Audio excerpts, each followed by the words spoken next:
नमस्कार दोस्तों, आपका स्वागत है अपने YouTube चैनल पीएफपी में। आज हम एक ऐसी कंपनी के बारे में बात करने वाले हैं जिसकी ब्रांड वैल्यू मार्केट में बहुत ही ज़्यादा स्ट्रांग है, ब्रांड रिकॉग्निशन बहुत ही ज़्यादा स्ट्रांग है। फंडामेंटल्स को डिस्कस करेंगे, स्टॉक में क्या खरीदारी करनी चाहिए या नहीं, और अगर करनी चाहिए तो कौन से लेवल पर करनी चाहिए, इन सभी चीज़ों के बारे में बात करेंगे। लेकिन उससे पहले अगर आपने चैनल को सब्सक्राइब नहीं किया है तो प्लीज़ सब्सक्राइब कीजिए। कुछ बेहतर जानना चाहते हैं, कुछ बेहतर सीखना चाहते हैं, स्विंग ट्रेडिंग के रिकमेंडेशन बनना चाहते हैं तो एज अ मेंबर हमें ज्वाइन करने के बारे में सोच सकते हैं। कंपनी का नाम आपके सामने है वर्लपूल इंडिया। कंपनी के जो प्रोडक्ट्स हैं, कंपनी की जो ब्रांड वैल्यू है बहुत ही स्ट्रांग दिखाई देती है। एक मिड कैप शेयर है, 30,000 करोड़ की मार्केट कैप है। 2374 का लास्ट ट्रेडेड प्राइस है जो कि आज हमें 2% नीचे दिखाई दिया है। अगर बात करें 1 मंथ के रिटर्न्स के बारे में तो 3% के करेक्शन पे स्टॉक अवेलेबल है। 1 ईयर के बारे में बात करें तो 2% के पॉजिटिव रिटर्न स्टॉक ने बना कर दिए हैं। लॉन्ग टर्म 5 ईयर्स के बारे में बात करें तो मल्टी बैगर स्टॉक रहा है। 286% के शानदार रिटर्न हमें दिखाई देते हैं। की मेट्रिक्स के बारे में बात करें तो पीई रेशियो 62.7 है जबकि सेक्टर का पीई 90 है। प्राइस टू बुक रेशियो 12 है जबकि सेक्टर का प्राइस टू बुक 4 है। डिविडेंड यील्ड 0.2% जबकि सेक्टर का डिविडेंड 0.7% हमें दिखाई देता है। कंपनी के प्रोफाइल के बारे में हम बात करें तो हम सभी को पता है manufacture of home appliances, manufacture करता है, ट्रेड करता है रेफ्रिजरेटर्स में, washing machines, air conditioners, microwave ovens और स्मॉल अप्लायंसेस में। बहुत ही स्ट्रांग ब्रांड वैल्यू हमें कंपनी की दिखाई देती है। फाइनेंशियल ट्रेंड के बारे में बात करें तो फाइनेंशियल ट्रेंड लगातार ऊपर जा रहा है। रेवेन्यू 2017 में 4.84 थाउजेंड करोड़ थी जो कि बढ़कर 2020 में 7.4 थाउजेंड करोड़ हो चुकी है। और अगर बात करें प्रॉफिटेबिलिटी के बारे में तो 0.31 थाउजेंड करोड़ से प्रॉफिट बढ़कर 0.49 थाउजेंड करोड़ हो चुका है। तो अच्छी ग्रोथ हमें कंपनी में दिखाई दे रही है।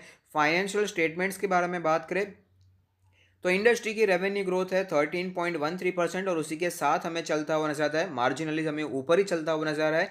मार्केट शेयर पिछले 5 सालों में बढ़ चुका है, 9.44% से बढ़कर 15.4% हो चुका है। बहुत ही अच्छी बात है, मार्केट शेयर बढ़ रहा है।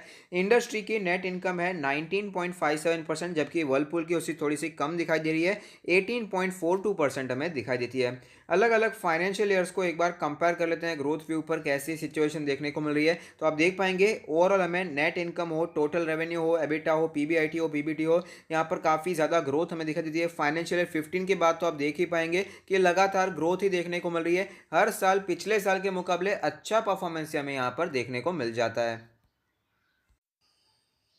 कंपनी के शेयर होल्डिंग पैटर्न के बारे में बात करें तो टोटल प्रमोटर होल्डिंग है 75%, जिसमें से कुछ भी प्लेज नहीं है, तो ये बहुत ही अच्छी बात है। एफ आई आई इसका 3.49% का इन्वेस्टमेंट है। टोटल डी आई आई ने 13.31% का इन्वेस्टमेंट किया है। और अदर्स यानी हमारे आप जैसे रिटेल निवेशक के बारे में बात करें तो 8.2% का इन्वेस्टमेंट हमें दिखाई देता है।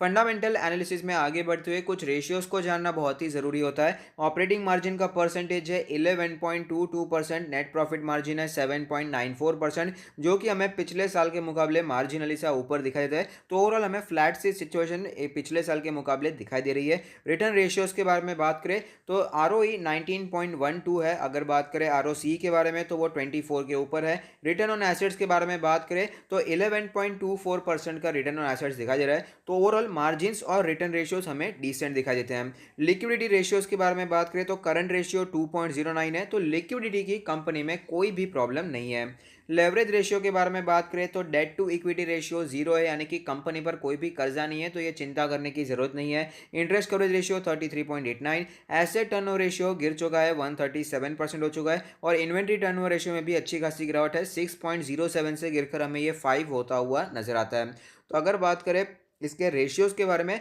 तो डिसेंट नंबर्स हमें यहाँ पर दिखाई दे रहे हैं। अगर आप फंडामेंटल एनालिसिस देखना चाहते हैं, फंडामेंटल प्लेलिस्ट देखना चाहते हैं, तो उसका लिंक मैंने डिस्क्रिप्शन बॉक्स में दे दिया है। डिविडेंड के बारे में बात करें तो 2017 से ये कंसिस्टेंटली डिविडेंड देता है। फिलहाल यहाँ पर कोई भी बोनस या स्प्लिट हमें देखने को नहीं मिला।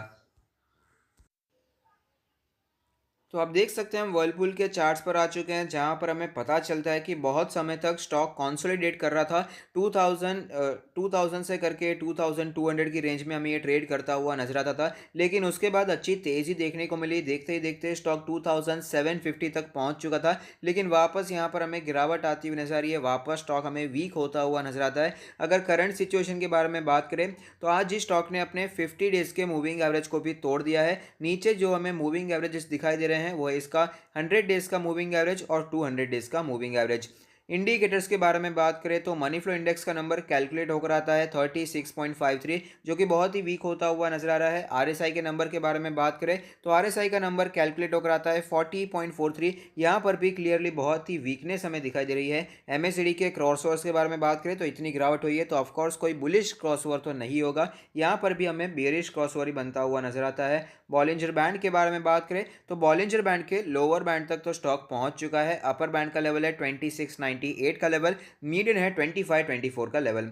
पिवट पॉइंट्स के बारे में बात करें तो पिवट लेवल तो टूट चुका है, 2567 का लेवल था। फिलहाल रेजिस्टेंस के बारे में बात करने की जरूरत मुझे दिखाई नहीं दे रही है, गिरावट हो रही है। तो सपोर्ट के बारे में बात कर लेते हैं। पहला पिवट सपोर्ट बहुत ही नजदीक है, 2348 का लेवल है, और दूसरा पिवट सपोर्ट 2143 के आसपास बनकर आता है। इसके ऑल टाइम चार्ट को एक बार देख लेते हैं तो हमें यहाँ पर क्लियरली पता चलता है कि शानदार स्टॉक रहा है। मल्टी बैगर रिटर्न से स्टॉक ने हमें बना कर दिए हैं। जब भी स्टॉक में करेक्शन देखने को मिला तो 20 मंथ्स का EMA as a strong support दिखाई देता है और वापस हमें तेजी कंटिन्यू रहती हुई नजर आती है। और फिलहाल जो 20 मंथ्स का ईएमए है वो 2112 का लेवल कैलकुलेट होकर आता है। तो ऐसी सिचुएशन में इन्वेस्टर्स को क्या करना चाहिए? तो फिलहाल देखिए यहाँ पर ब्रेकआउट की सिचुएशन देखने को मिली थी। इसका पुराना ऑल टाइम हाई 2500 का था जो कि टूट चुका था, लेकिन उसके बाद इसके जब रिजल्ट्स आए तो रिजल्ट्स बहुत ही ज़्यादा वीक हमें देखने को मिले थे। अभी तो फिलहाल दिवाली का समय था, फेस्टिवल का सीजन था, उसके बावजूद इसके रिजल्ट्स हमें वीक देखने को मिले, चाहे वो क्वार्टर ऑन क्वार्टर बेसिस हो या ईयर ऑन ईयर बेसिस।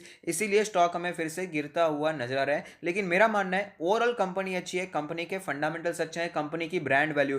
अब कंजम्पशन में अगर बात करें, कंजम्पशन हो गया, एफएमसीजी हो गया, तो ये सारी चीज़ों में ब्रांड वैल्यू बहुत ही ज़्यादा तगड़ी होना जरूरी होता है। तो ऐसी सिचुएशन में वर्लपूल की ब्रांड वैल्यू काफ़ी स्ट्रांग दिखाई देती है। मेरा पर्सनल ओपिनियन है, आपका क्या ओपिनियन है आप मुझे कमेंट बॉक्स में बता सकते हैं। तो ऐसी सिचुएशन में अगर स्टॉक में और भी गिरावट आती है तो ये एक अच्छा स्टॉक हो सकता है जिसे आप लॉन्ग टर्म के लिए एक्यूमुलेट करने के बारे में सोच सकते हैं। फिलहाल जो पैटर्न बना है ऑफकोर्स बियरिश बनता हुआ नजर आ रहा है, आप देख पाएंगे इसी लेवल पर स्टॉक ने 2 बार रेजिस्टेंस फेस किया और हमें गिरावट देखने को मिल रही है। तो जो level as a strong support हमें दिखाई दे सकता है वो है 2200 के आसपास का लेवल। वो level as a strong support हमें दिखाई दे सकता है क्योंकि स्टॉक ने उसी लेवल के आसपास पहले रेजिस्टेंस भी फेस किया था और उसका 200 डेज का जो मूविंग एवरेज है वो भी इसी के आसपास बनकर आता है। तो यहाँ पर आप स्टॉक में एक्यूमुलेशन करने के बारे में सोच सकते हैं। हमने इसे पहले भी एक्यूमुलेट किया है, 2000 से लेकर 2100 तक कई बार स्टॉक में हमने एक्यूमुलेशन किया था, उसके बाद ही हमें भारी तेजी भी देखने को मिली। तो फिर से स्टॉक नीचे आएगा तो यहाँ पर एक्यूमुलेशन का अच्छा मौका है, इसे अपने पोर्टफोलियो में ऐड किया जा सकता है। और साथ ही साथ अगर आप अपना पोर्टफोलियो हमसे रिव्यू करना चाहते हैं तो उसका लिंक भी हमने डिस्क्रिप्शन बॉक्स में दे दिया है। लेवल्स के बारे में बात कर लेते हैं। 2210 से करके 2250 का जो लेवल है काफ़ी अच्छा लेवल है जहां पर बाय ऑन डिप्स की स्ट्रैटेजी अप्लाई की जा सकती है। तो अगर आपको ये वीडियो पसंद आता है तो लाइक कीजिए, शेयर कीजिए, कमेंट कीजिए, सब्सक्राइब कीजिए और मुझे मोटिवेट कीजिए। Thank you, stay happy, happy investing.